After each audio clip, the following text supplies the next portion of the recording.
Hi, if you're a BDS student and are thinking of moving abroad after BDS, then this video is for you. In this video, we're going to talk about the 4 steps you can take during BDS to ease that process. I'm Dr. Satish Kumar, this is Kaizen Dental. Our aim here is to help dentists succeed. The first thing you can do during BDS is check your finances. Going abroad is expensive and we usually tend to underestimate the amount. So sit down with your parents, siblings or relatives and all those who will be involved in the financial decision and decide as to how much money do you have which you can spend to go abroad. A few individuals think they can wing the entire procedure. They think that they'll get a lot of scholarships. Yes, there are scholarships which might be available, but they do not cover the entire sum of the course fees you're planning to do, the exams you might plan to give, your travel and your stay. So keep that all in mind and see how much money you can personally spend to go abroad. Now in countries such as the US, if you have a relative, they can become the co-signee or the guarantor for your loan if you take one there. Many people assume that since they have a relative, that person would agree to be a guarantor. If such is the case, we always advise everyone to go and discuss with them first before they assume such things. The reason being, you do not want to do the entire process and then realize you're short of finances. So the first thing you need to keep in mind is check your finances during BDS itself. The second thing you can do during your BDS is shortlist your countries and universities. A lot of times we assume that we want to go abroad and later we can think about it. But remember, there are various countries out there and you tend to get confused which are the better options for you or which countries you might like. So make a list of all the possibilities which are out there and start shortlisting them. This can be based on the finances, the procedural times, the relatives you know there and other factors. We've already made a video about the frequently asked questions for abroad after BDS. In that we have discussed the 6 points you should consider before finalizing the country which you want to move abroad to. Along with the country, it is also better if you finalize which universities are you interested in or which programs are you interested in if you're planning to take the educational route. The third step is understand the entire process.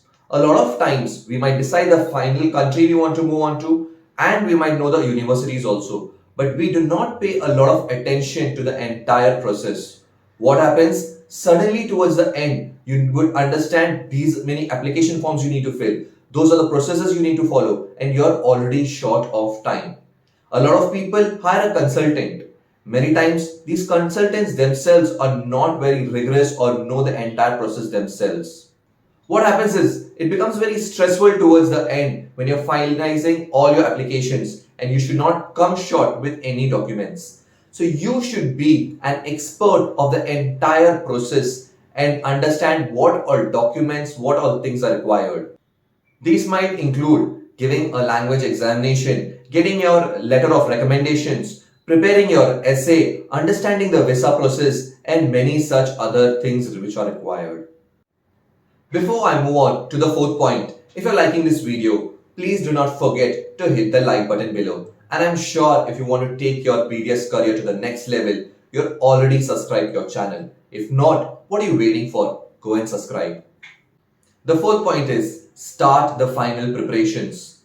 This includes studying for a language exam. For example, if you're planning to go to Germany or UK, you might either have to give the German exam or the IELTS exam. So start preparing for those language examinations.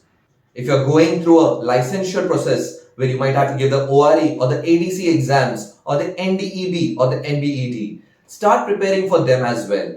These questions are usually clinical scenarios and are dentistry based. So based on what subjects you're doing, try and solve those questions.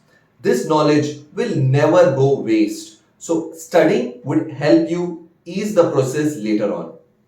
The other things you can focus on is, for example, if you're going to the US, you need an essay, you need a letter of recommendations. So start working towards that. Now in your essay, it is always advisable to show certain NGO activities or extracurricular activities. So maybe you can join the local Rotaract Club, the Lions Club, or take part in certain other NGO activities, which can show your leadership and social skills.